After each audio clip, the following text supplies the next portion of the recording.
বুঝা গেছি বেগুন খেতে সার বেশি দিছো।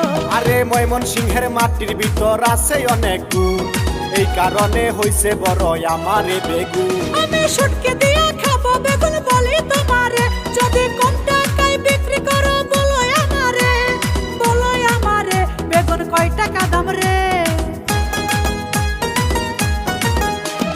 ওই ছাড়া তোর কালা বেগুন ভালো লাগে রে, কত টাকা বিক্রি করবা বলো আমারে। আরে ওই সেরি তুই আমার বেগুন কিনতে পারবি না, উল্টা পাল্টা দাম বলিয়া ভেজাল করিস না।